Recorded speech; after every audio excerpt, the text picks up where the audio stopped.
Bom dia, meus amados irmãos e amigos. Estamos nesse culto dominical do dia 31 de maio de 2020. Nós estamos chegando ao final do mês, na expectativa de que em breve nós possamos então estarmos reunidos presencialmente em algumas cidades do estado do Rio de Janeiro, como em outras partes do Brasil que estavam em quarentena. Alguns municípios já estão retornando, mesmo com algumas atividades seletivas, estão voltando, digamos assim, à vida normal, como alguns costumam falar.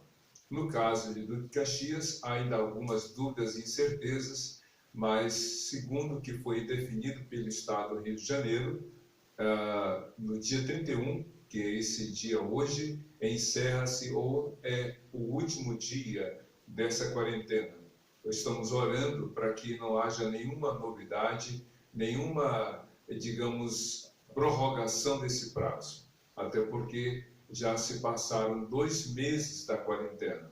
Sem dúvida alguma, foi um tempo difícil para algumas pessoas, se não para a maioria delas. Aquela empolgação inicial, aquela animação de estar, entre aspas, de férias, sem as obrigações que antes a rotina lhes impunha, agora isso já está se tornando realmente algo que tem gerado muitos efeitos, muitas consequências na questão relacional, na questão emocional, preocupações com a subsistência, com a vida e, mais ainda, como será a vida pós-pandemia. Essa é uma das questões que mais preocupam as autoridades e as pessoas de forma geral.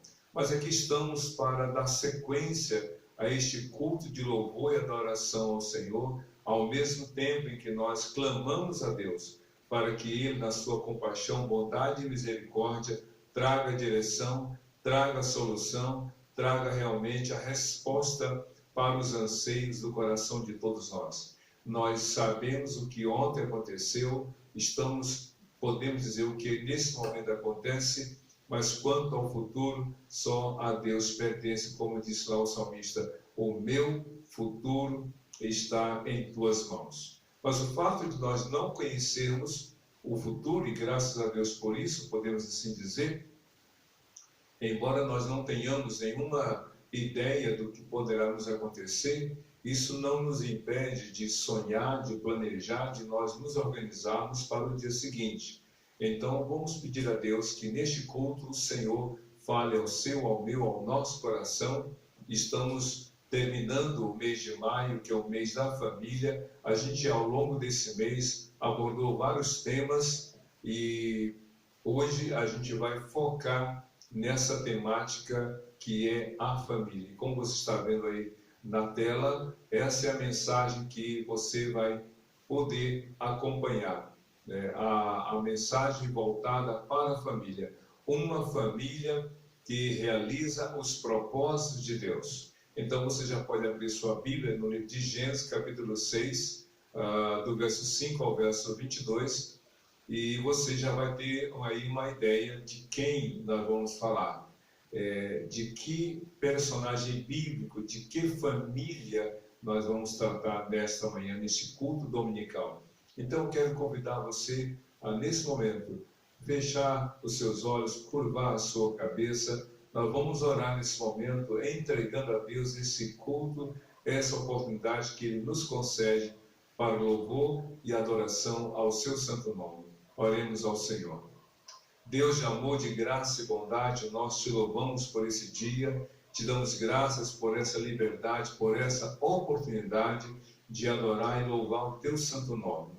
Que tu, ó Deus, estejas falando ao coração de cada um de nós, nos direcionando no realizar a tua vontade, segundo a tua palavra. Que ofereçamos a ti este culto como demonstração da nossa gratidão por tudo e em todas as coisas, mas também a nossa confiança no teu cuidado, no teu amor, na tua bondade, na condução da nossa vida. Fale, ó Deus, ao coração de cada um de nós nesta manhã, pois oramos assim em nome de Jesus. Amém. certamente você orou, certamente você buscou o Senhor. E nessa hora eu quero então pedir a você que reflita um pouco.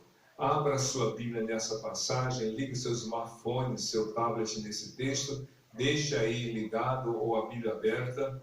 Daqui a pouco vamos tratar sobre esse assunto, já que mês de maio é o mês das noivas, como alguns costumam dizer, é o mês da família, é o mês em que a gente foca mais nessas temáticas. Então, comece a orar. Mas antes de nós pensarmos ou começarmos a nossa mensagem, como a gente tem um hábito, e a gente faz isso não por uma questão de cumprir, entre aspas, um roteiro, mas porque entendemos ser necessário. Nós vamos orar. Nós vamos pedir a Deus nesse momento por todos nós e em particular por aqueles que de alguma forma já estão ansiosos quanto ao pós-pandemia. Se havia uma preocupação, como seria a vida na pandemia, ou melhor, na quarentena, como seria viver isolado, distanciado, agora a preocupação é com o dia seguinte, é a ansiedade, é aquilo que diz respeito ao futuro, a curto prazo, logo após o retorno da quarentena, a médio prazo para os próximos meses deste ano e a longo prazo para 2021, 2025, como alguns já estão fazendo contas. Vamos orar. E para essa oração, eu quero trazer aqui um texto. Eu sempre busco um texto para que nós usemos como base para a nossa intercessão. E o texto que eu quero aqui lembrar é 1 Pedro capítulo 5, versos 5, 6 e 7. No verso 5 a Bíblia diz assim: vocês que são mais novos, sejam sujeitos aos mais velhos, e todos sejam humildes uns para com os outros, porque Deus resiste aos soberbos, mas concede a sua graça aos humildes. Humilhem-se, pois, debaixo da potente mão de Deus, para que a seu tempo ele os exalte, lançando sobre ele toda a sua ansiedade, porque ele tem cuidado de vocês. E é o que eu quero contar o verso 7 de 1 Pedro capítulo 5. Lançando sobre ele toda a sua ansiedade, porque ele tem cuidado de vocês. Ou seja, o que nos leva a encarar, como alguns falam, o futuro é o passado. O passado e o presente. Porque o texto é muito claro. Lançando sobre ele toda a sua ansiedade, porque ele tem cuidado de vocês. Ele cuidou, ele cuida e cuidará. Você tem alguma preocupação? Claro que tem. Pode ser o emprego que está em risco, ou pode ser que você esteja buscando uma nova oportunidade de trabalho e ela não está clara.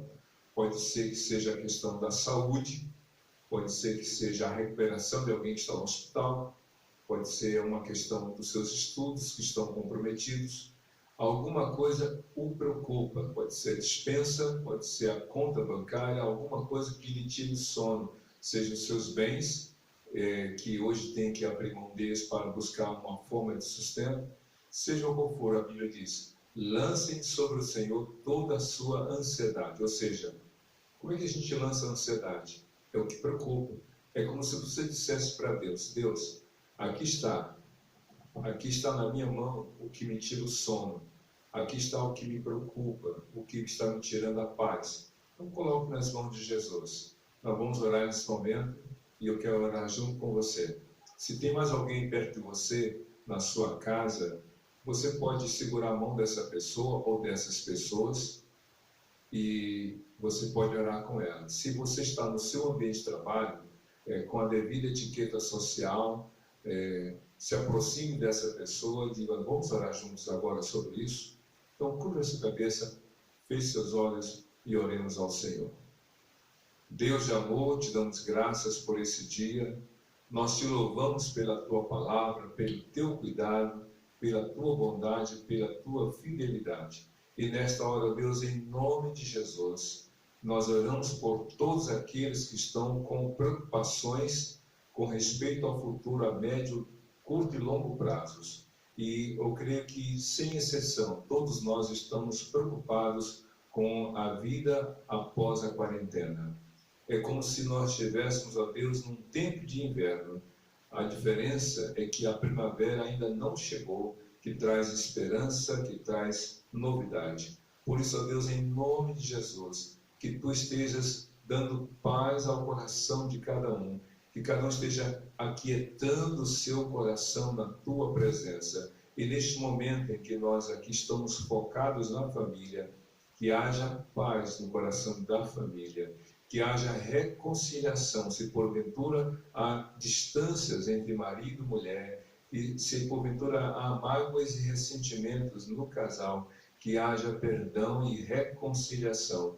Oramos na relação pais e filhos, para que os pais, ó Deus, tenham paciência e amor para com seus filhos, e que os filhos honrem e obedeçam a seus pais no temor ao Senhor. Ó Deus, oramos por aqueles que estão preocupados com o trabalho, com os estudos, com os seus bens materiais, com os seus recursos financeiros. Ó Deus, tenha misericórdia e orienta, Senhor, aqueles que têm o poder de decisão na gestão municipal, estadual e federal. Cuida de cada um e que a Tua mão seja sobre todos, para que assim cada um, submissa ao Teu querer e à Tua vontade, se humilhe na Tua presença e busque a Tua direção. Guarda cada um de nós, pois oramos assim em nome de Jesus. Amém e amém. Que Deus abençoe a sua vida. Agora, antes da nossa mensagem, antes da mensagem bíblica, teremos uma participação musical. E como costumo dizer, também Deus usa canções para falar ao coração de cada um de nós. Então quero convidá-lo, assim como os salmos são canções de louvor e adoração ao Senhor, ouça essa canção, medite, reflita em cada palavra que você escutar, veja esse vídeo e assim, enquanto você vê o vídeo, enquanto você ouve essa canção, peça para Deus falar ao seu coração. Deus tem uma mensagem para você, para a sua família, mas a escolha é de cada um. Que o seu coração seja como o coração de Lídia, que enquanto ela escutava a pregação de Paulo, Deus abriu o coração dela para a mensagem. Que Deus prepare o seu coração para a mensagem desta manhã, através do louvor, dessa participação musical que você vai ouvir. Que Deus te abençoe.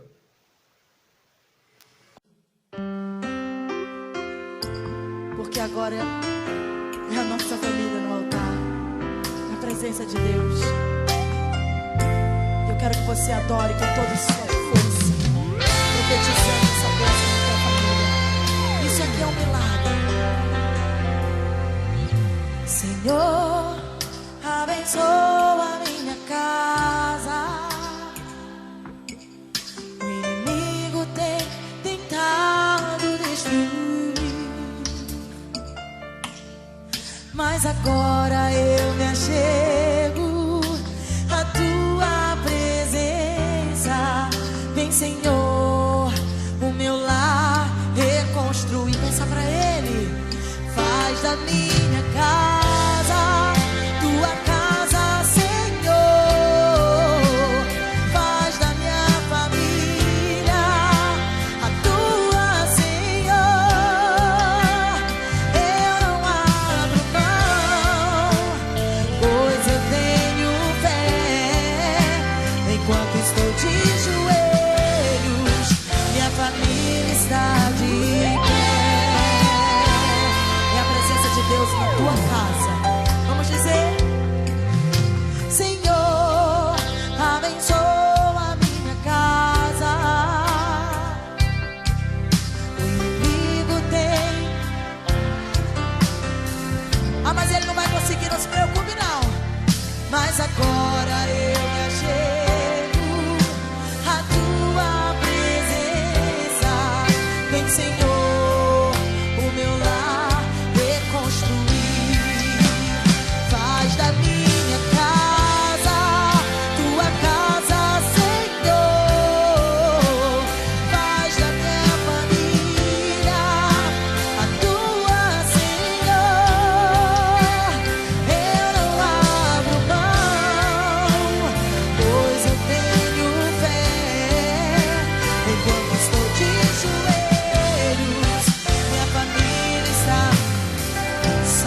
creio nisso, Senhor.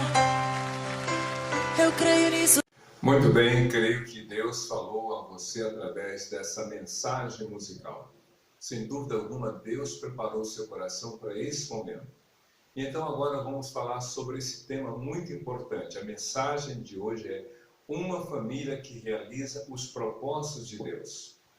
Uma família que realiza os propósitos de Deus. Então quero convidá-lo a ouvir, se você por acaso não tem nesse momento acesso à Bíblia, ou que você acompanha a leitura que eu farei. Eu estou usando a tradução da NVI, Nova Versão Internacional. Pode ser que você encontre algumas divergências, ou melhor, algumas diferenças em termos, em algumas palavras, mas o sentido, o propósito é o mesmo. Diz assim a Bíblia em Gênesis capítulo 6, versos 5 a 22. Diz assim a Bíblia: O Senhor viu que a perversidade do homem tinha aumentado na terra e que toda a inclinação dos pensamentos do seu coração era sempre e somente para o mal.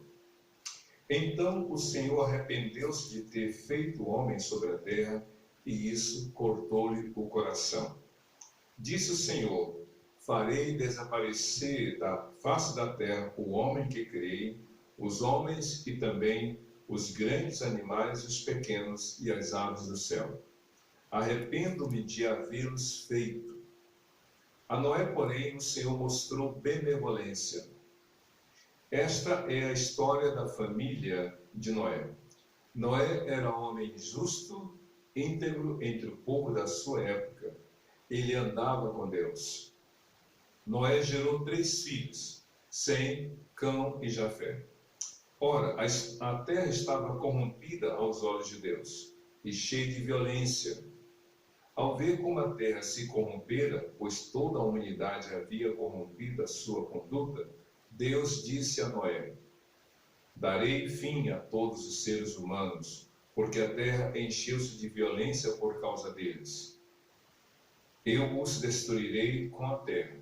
Você, porém, fará uma arca de cipreste, de madeira de cipreste, divide-a em compartimentos e revista de piche por dentro e por fora.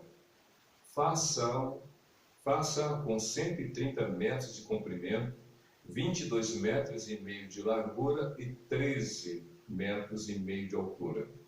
Faça-lhe um teto com um vão de 45 centímetros entre o teto e o corpo da arca. Coloque uma porta lateral na arca e faça um andar superior, um médio e um inferior.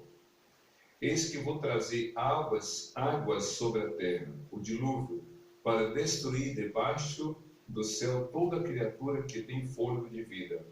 Tudo que há na terra perecerá, mas com você estabelecerei a minha aliança, e você entrará na arca com seus filhos, sua mulher e as mulheres de seus filhos. Faça entrar na arca um casal de cada um dos seres vivos, macho e fêmea, para conservá-los vivos com você. De cada espécie de ave, de cada espécie de animal grande e de cada espécie de animal pequeno que se move rente ao chão, virá um casal a você para que sejam conservados vivos. E armazene todo tipo de alimento para você e eles, e para que você e eles tenham mantimento. Noé fez tudo exatamente como Deus lhe tinha ordenado. Eu creio que a leitura desse texto, embora por demais conhecida, embora seja algo que você já saiba, ele traz um impacto à minha vida, à nossa vida, a todos nós, por aquilo que está aqui apresentado. Uma coisa muito interessante que aqui temos que pontuar: o que acabamos de ler não é ficção, não é uma fábula, não é uma invenção, não é uma história como antigamente se escrevia história com M minúsculo, diferente do H minúsculo. Dizia-se naquela época que história com M minúsculo era uma história inventada, uma fábula, uma criação, como os contadores de história, como Esopo, Monteiro Lobato, Tolstói, que foram celebridades em contar histórias. Não, aqui história com H, porque na época se dizia história com E é ficção, história com H são fatos narrados. Pois bem, aqui é história com H, e eu posso dizer com toda a convicção, história com H maiúsculo. Sabe por quê? Porque muitos escritores do Novo Testamento fizeram referências a esse texto, não como uma fábula, não como uma parábola, não como uma invenção, mas como de fato realmente ocorreu.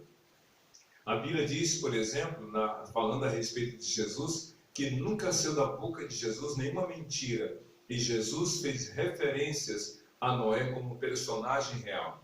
O escritor hebreu da carta aos Hebreus, um judeu que havia se convertido, também fez referência a Noé como um personagem real. O apóstolo Paulo, o apóstolo Pedro também fizeram, como também o escritor de Judas, da carta de Judas, todos eles fizeram referências a Noé como um personagem real, que existiu. Então, o que nós estamos lendo aqui é algo que aconteceu. Por mais que não haja unanimidade, por mais que a ciência como um todo não dê credibilidade, nós ficamos com a palavra de Deus, que é a verdade. A verdade. Mas o que estamos aqui? Estamos falando sobre família. Estamos falando sobre uma família que realmente realiza os propósitos de Deus. A família de Noé, de alguma maneira, foi instrumento nas mãos de Deus para cumprir os propósitos do Senhor. Deus tem propósito para você e sua família. Você não está neste mundo por acaso, a sua família não está neste mundo como acidente de percurso. Você não se casou e você não tem filhos como simplesmente algo que aconteceu como sem querer. Não, Deus tem um propósito em tudo. Deus tem um propósito. O contexto nessa narrativa é a percepção de Deus a respeito da humanidade. Como estava a humanidade na época de Noé? Como estava a humanidade? Como está a humanidade hoje, no seu tempo, no meu tempo, no nosso tempo? A Bíblia faz aqui algumas declarações a respeito da humanidade na geração de Noé. Primeiro, que havia uma população única, no sentido de que eles estavam muito próximos. A humanidade ainda não estava espalhada sobre a face da terra. Este episódio da humanidade se espalhar sobre a face da terra é a partir de Gênesis capítulo 11, quando, na tentativa de construir uma torre que chegasse ao céu, Deus mesmo fez com que houvesse a divisão dos povos através do surgimento de novas línguas.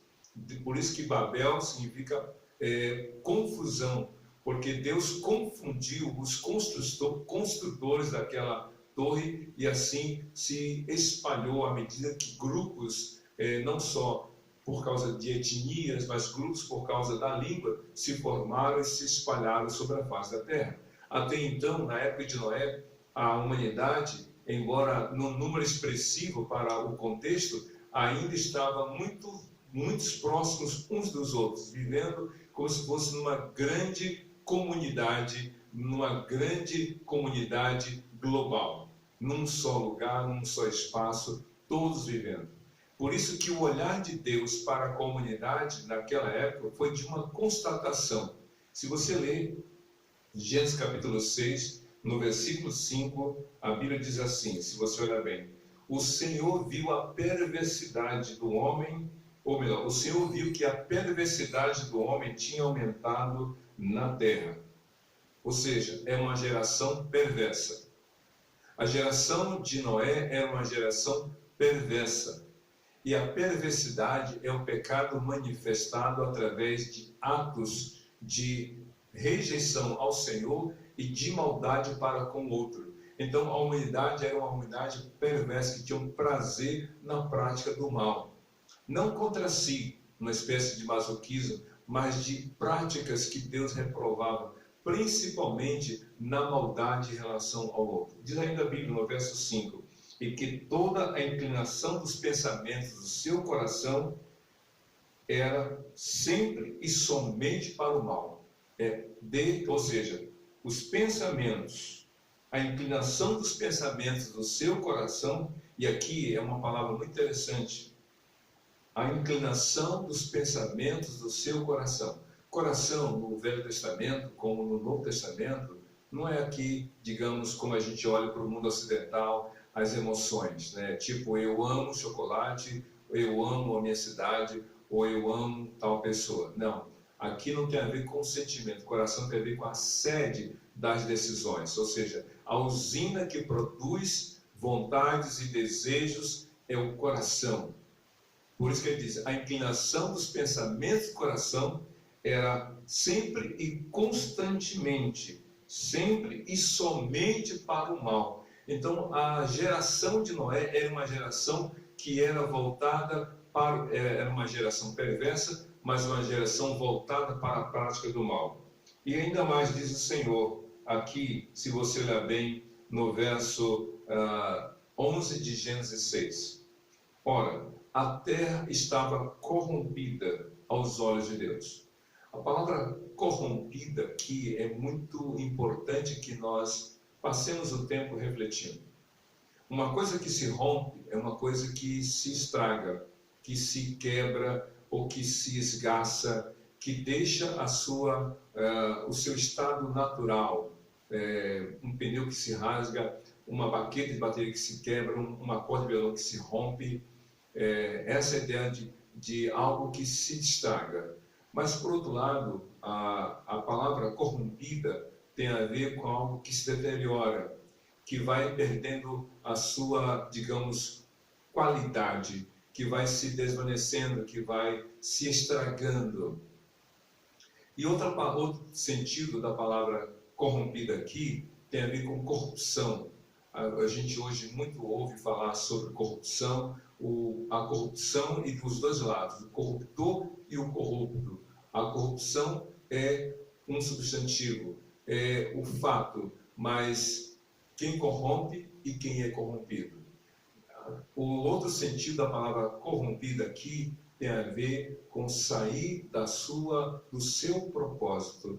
A humanidade estava corrompida, a humanidade se deteriorou, a humanidade passou a viver fora do propósito de Deus. A humanidade passou a viver contra aquilo que Deus havia planejado para o homem, para a mulher, para o casamento, para a relação pais e filhos, para a vida em sociedade e na relação com Deus e com os outros. A humanidade estava corrompida. E diz ainda, no verso 11, ora, a terra estava corrompida aos olhos de Deus.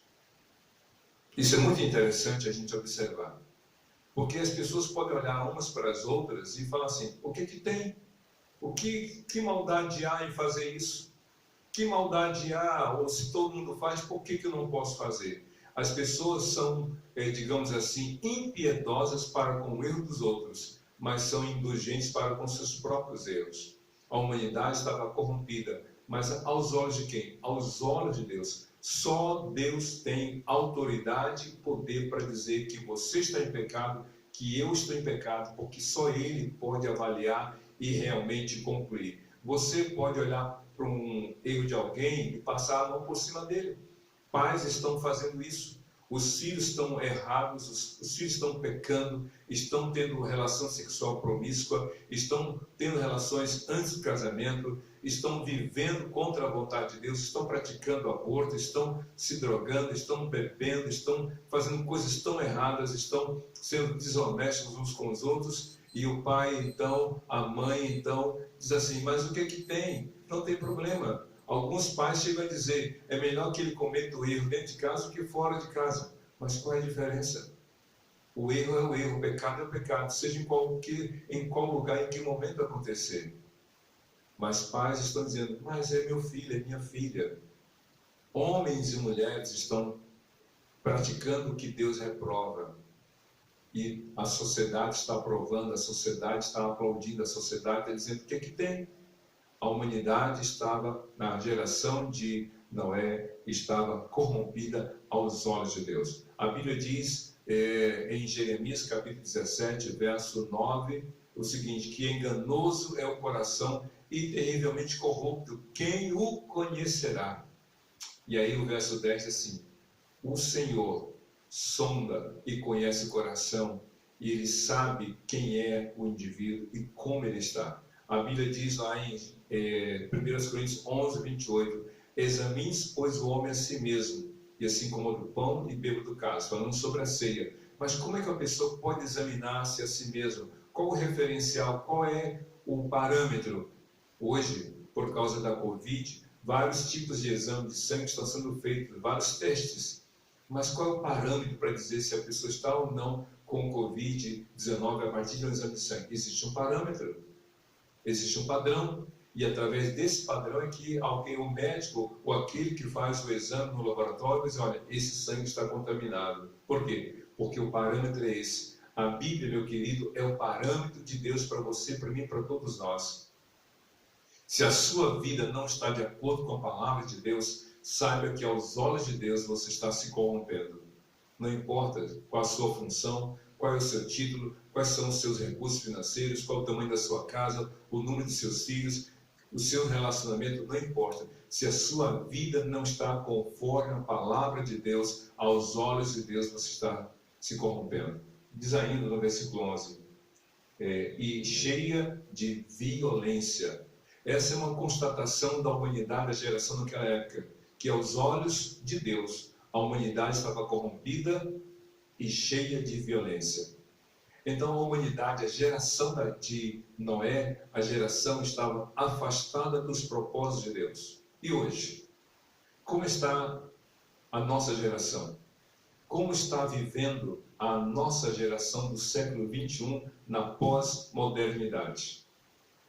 Não é aos olhos dos homens, mas aos olhos de Deus.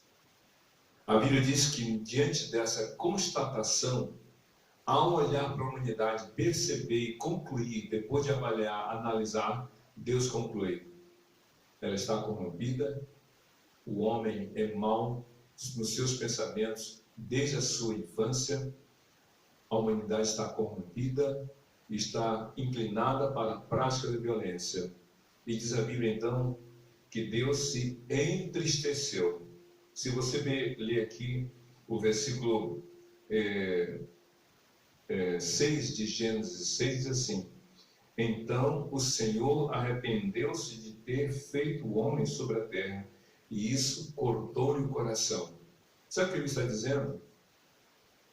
É muito difícil a gente ler esse texto. Deus se arrependeu. É muito difícil, porque o arrependimento que Deus espera do homem é que o homem admita os seus erros, suas falhas, seus pecados, confesse seus pecados, os abandone e crê em Jesus Cristo. Isso que é arrependimento bíblico em relação à humanidade. Mas a pergunta é: e em relação a Deus? Como é que a gente entende o arrependimento de Deus? Deus é santo, Deus é justo, Deus é amor, Deus é onisciente, onipotente, onipresente, Deus é perfeito. Então, se Deus é perfeito, Ele não faz nada imperfeito. Deus não erra. Deus não peca. A Bíblia diz que Deus não é homem para que minta, e nem filho do homem para que se arrependa. Então, como entender esse arrependimento? O próprio texto explica, eu vou ler novamente o verso 6 de Gênesis 6. Então o Senhor arrependeu-se de ter feito o homem sobre a terra, e isso cortou-lhe o coração. Imagine a tristeza no coração de Deus, ao olhar para a humanidade e constatar que a humanidade estava afastada de Deus. É essa a ideia do arrependimento. Não é que Deus tenha feito algo errado ao criar o homem, ao criar a mulher e instituir a família, criar a família a partir do casamento e ver a humanidade se espalhar sobre a face da terra. Não é isso. Deus não se arrependeu de ter feito o homem no sentido de ele ter falhado. Deus se entristeceu porque o homem falhou nos propósitos de Deus. É isso que o texto está dizendo. Deus se entristeceu, cortou o coração de Deus, como se a Bíblia estivesse dizendo em outras palavras: não foi para isso que Deus criou a humanidade. Meu querido, não foi para isso que Deus deu vida a você. Deus não deu vida a você para você se envolver em práticas erradas, para você viver dependente dos vícios, para você se misturar com pessoas que são corruptas, que fazem e praticam violência, que praticam a maldade. Não foi para isso que Deus criou você. Não foi para isso que Deus criou a família, para que você traia a sua mulher, para que você traia o seu marido, para que você deixe o seu lar, para que você abandone os seus pais, para que você vire as costas dos seus filhos. Deus não deu vida a você para isso. Isso corta o coração de Deus quando vê filhos gritando com pais, filhos batendo a porta, filhos desobedientes, pais que maltratam os filhos, marido que trai a esposa, esposa que abandona o marido. Não foi para isso que Deus criou a família. Deus criou o homem, a mulher e a família para os propósitos dele. Efésios capítulo 1 diz que Deus criou o homem para o louvor da sua glória, mas o pecado distorceu. É nessa situação, então Deus de forma decidida comunica a sua decisão. Diz assim em Gênesis capítulo 6, versículo 7. Disse o Senhor: farei desaparecer da face da terra o homem que criei, os homens e também os grandes animais e os pequenos e as aves do céu. Arrependo-me de ter feito. Arrependo de havê-los feito. Deus estava triste com a humanidade. Deus disse: vou destruir a todos. Então, onde entra Noé? Diante dessa constatação. Onde entra a família de Noé? Aqui diz no verso 8 de Gênesis 6. A Noé, porém, o Senhor mostrou benevolência. A Bíblia está dizendo logo assim no início da história de Noé. Mas a Noé, Deus mostrou benevolência. Deus mostrou-se bondoso. Deus teve um olhar diferente para com Noé e toda a sua família. Por quê? Noé era diferente fisicamente. Noé tinha uma cor de pele diferente. A cor dos olhos de Noé eram diferentes. Ou era diferente a cor dos olhos. Noé tinha alguma coisa física, material, que o destacou da humanidade? Não. Noé e a sua família viveram os propósitos de Deus, porque diz aqui no versículo 9, numa pequeníssima biografia de Noé, diz assim: esta é a história da família de Noé. Vejam só, como é que a Bíblia descreve Noé? Noé era um homem justo, íntegro entre o povo da sua época, e ele andava com Deus. 3 coisas que a Bíblia fala sobre Noé. Noé era um homem justo. Esse justo aqui não é no sentido de ser correto, porque ninguém é justo diante de Deus pelas suas próprias obras. Ninguém é salvo pelos seus próprios meios. Se você ler Gálatas capítulo 2, verso 16, a Bíblia diz textualmente das palavras de Paulo. Porque nenhuma pessoa é salva pelas obras da lei. Porque pelas obras da lei ninguém será salvo, tão somente pela fé em Cristo Jesus. Então, a Bíblia está dizendo em Gálatas 2,16 que as obras da lei não são aptas, não são capazes, não podem salvar, sabendo que ninguém é salvo pelas obras da lei, e sim pela fé em Cristo Jesus. Nós temos crido em Cristo Jesus, porque pelas obras da lei ninguém será salvo. Gálatas 2,16, ninguém será salvo pelas obras da lei. Ainda que você se esmere, se esforce, você não será salvo por querer praticar códigos, éticas, ou de códigos de ética moral, ou as leis dos homens. Você não consegue. Você não será salvo pelas obras da lei. O escritor no Novo Testamento diz o seguinte: se você cumpre 9 dos 10 mandamentos, mas errou em um, para Deus você errou em todos eles. As obras da lei não salvam. Noé não era justo pelos seus atos, mas diz o texto, aqui a Bíblia, Noé era homem justo, íntegro diante de Deus, ou diante do povo de sua geração. Ele era um homem que não se corrompeu. Noé e a sua família, Noé em particular, justo e íntegro diante de toda a sua geração. Vejam só, diante de todas as pessoas daquela época que eram perversas, que eram inclinadas para a prática do mal, que era corrompida e violenta, Noé se destacou por não ser como eles. Que coisa interessante. Noé foi diferente. Noé se destacou não pela roupa que usava, não por um bottom, não por uma bandana, não por um material diferente na sua roupa.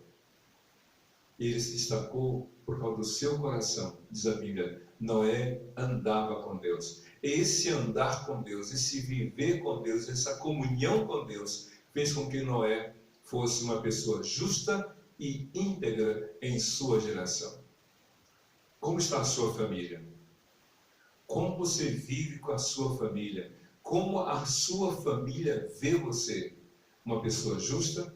Uma pessoa íntegra? Uma pessoa que anda com Deus? Como é que a sua família poderá cumprir os propósitos de Deus se você for uma pessoa corrompida, se você for uma pessoa má, se você for uma pessoa perversa, uma pessoa violenta, que tem prazer em cometer atos contra o propósito de Deus? Como?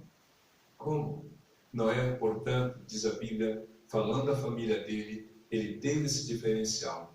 Noé encontrou benevolência diante de Deus, porque o coração de Noé foi inclinado para Deus. Ele andava com Deus. Essa é a primeira, ou melhor, a segunda pessoa em relação a essa frase, andar com Deus. Porque Matusalém, que foi avô de Noé, a Bíblia diz que foi ascendente de Noé. A Bíblia diz que Enoque, corrigindo, Enoque andou com Deus.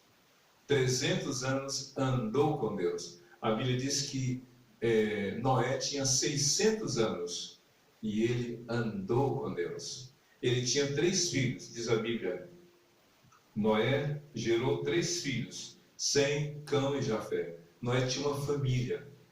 Ele era casado, tinha 3 filhos e cada um dos filhos era casado. Então, 8 vidas, 8 famílias se destacou, ou melhor, 8 vidas de uma família se destacaram naquela geração, porque Noé andou com Deus.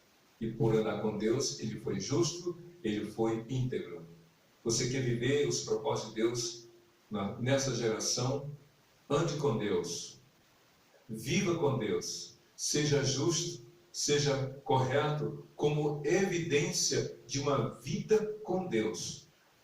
As obras não salvam, elas apenas dizem quem está salvo. Muito simples. Ele andava com Deus, e por andar com Deus, ele era justo e íntegro. Mas as gerações daquela época, melhor, os moradores daquela época, as famílias daquela época de Noé, era perversa, era má, violenta, praticava a maldade, era corrompida, porque o coração de cada um deles estava distante de Deus. Simples assim. E então diz a Bíblia que Deus, diante dessa vida correta de Noé, Deus fala com Noé e Deus apresenta a Noé os planos dele. Imagine Noé ouvindo de Deus: Noé, eu vou destruir toda a humanidade. Toda a humanidade, todos os homens, todos os animais, grandes e pequenos, e todas as aves, eu vou destruir todos. Mas a você e a sua família não. Eu fico imaginando Noé: como assim, Senhor? Por exemplo, só você e a sua família não serão destruídos. Para tanto, olha só que coisa interessante. Para tanto, construa uma arca. E essa arca terá as seguintes medidas: 130 metros, está no verso 15. Faça com 130 metros, 135 metros de comprimento, 22 metros e meio de largura e 13 metros e meio de altura. Uma arca, e diz a Bíblia, de madeira de cipreste. Faça de madeira de cipreste e vá, digamos, impermeabilizá-la com piche por dentro e por fora.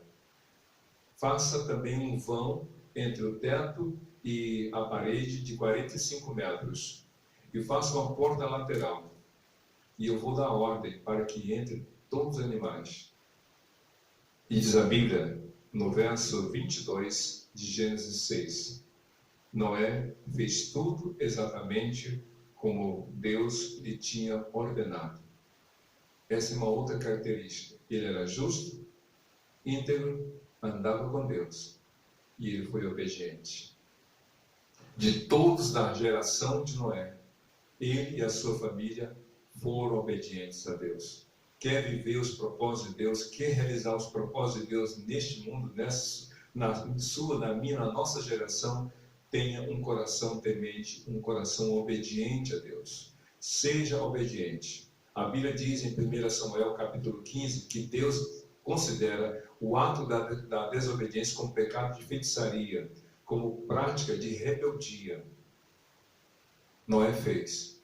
Mas outra característica muito importante aqui eu quero destacar é que Noé foi persistente.